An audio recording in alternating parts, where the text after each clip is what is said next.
enthusiasm in cutting and shaping, starting that coat, so I didn't start that coat. And then we left Myrtle Beach, and we flew to Washington, D.C., and we stayed a day there. And then we flew to Los Angeles, and we spent several days there. And that's where I saw one wonderful experience with Baba. He met people in the lobby of the Hollywood Roosevelt Hotel. There was a room off of the lobby, and it was a long room. And he sat at one end, the door was here. And I don't know what I was doing in there, but a huge black man, he looked like an African king, beautiful man, came in and he was ferocious.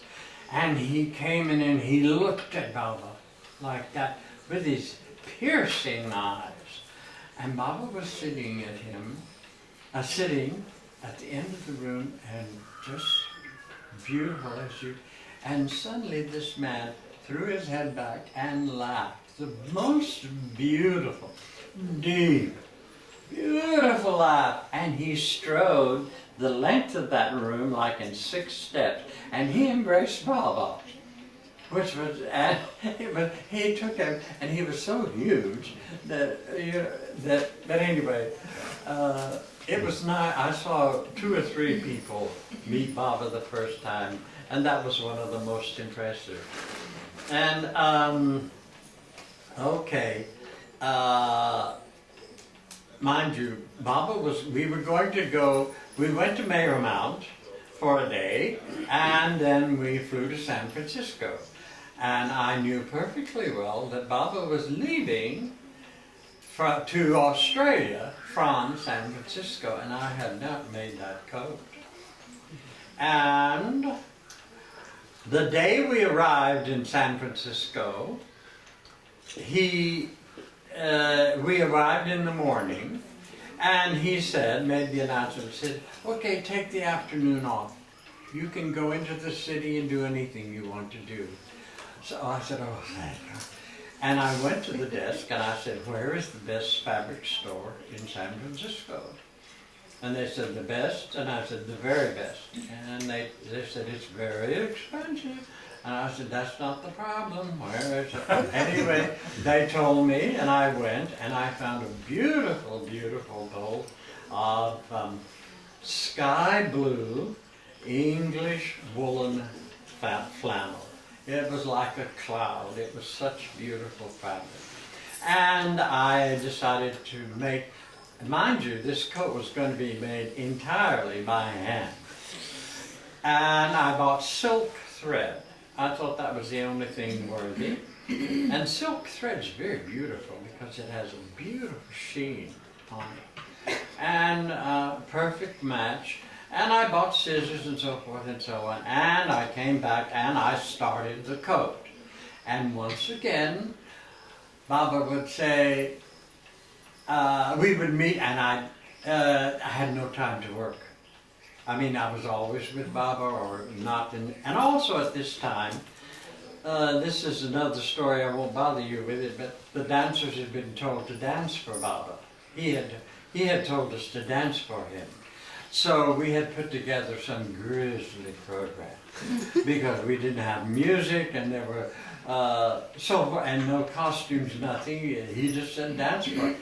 And then again, we didn't know when, so we had to keep sort of rehearsing very early in the morning, and you couldn't get up before Baba did because he was ahead of you. And so I had that to deal with, and so I stayed up all night. Every night I stayed up and so backstitched and French felled seams. A flat felled seam, you have to sew 3 times. You stitch it together, then you fold one piece over the other, and then you stitch it down in 2 decorative stitchings, so that no raw edges. But that's a lot of sewing. And the silk thread knotted. And what you do when thread knot is you rub it with beeswax and it slips through. But if you put that on the silk, it killed the sheen. And I said, it kills the purpose, so there I was stuck with it. And I sewed and sewed and sewed. And a strange thing happened again. I had it with me. I don't know, I was doing some handwork somewhere. And Kitty used to save the fruits and things. When Baba met people there, I think it was Fred Harb. Anyway, one of the people in San Francisco had a flower shop or something like that. And he decorated very beautifully the room where Baba was. I mean, huge birds of paradise and so forth. And he brought beautiful fruit and made beautiful decorations. And Kitty, because the dancers were always hungry, and because they gave us servings, like genteel servings, a little spoonful of peas, and just we didn't complain about it, but anyway, she would bring the fruit at the end of the day, and the Holiday Lodge had, it was made in such a way that there was a fence between each room. So you had your own little courtyard. And the dancers would gather there, and Kitty would bring the fruit, and we would gorge ourselves on fruit. And I had gotten to I didn't know the length of his sleeve. I was pretty sure of the fit. And because most Indian coats in those days had darts in the back, so they were fitted.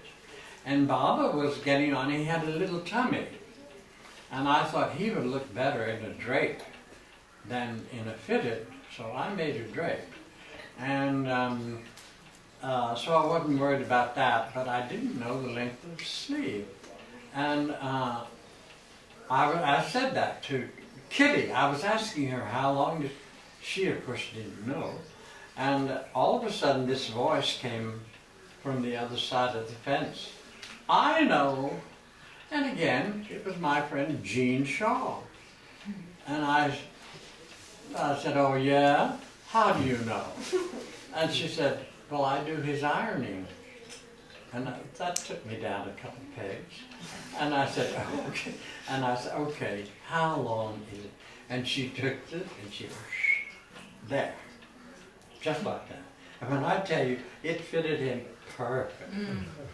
And so I had that. And so the day came, and then Baba started this little game that I hadn't been out of his sight the whole day. And he would turn to me and say, have you finished the coat? And it was always no, Baba. And everybody would be looking at me. And then, you know, an hour and a half later, he would say, I hadn't been out of his sight, and he would say, Ted, have you finished the coat? And then he said, oh yes, when I take off from the plane, you will be running behind waving the coat, right? And anyway, I did finish the coat the day he left. But I didn't have time to put pockets on, to make the pockets. And I never noticed it before, that Baba used those pockets all the time. Anyway, and we were forbidden, mind you, this is like 5 in the morning of the day he leaves. 4 in the morning, I would say. And we were forbidden to go near his room. And once again, I had to go to Baba and ask him, when I finish the coat, may I come and lay it on your doorstep? And the same thing. He thought that he would say, okay, you can do that. Which always, I don't know if he was toying with me or what, but he did a good job of it. Anyway, so I was so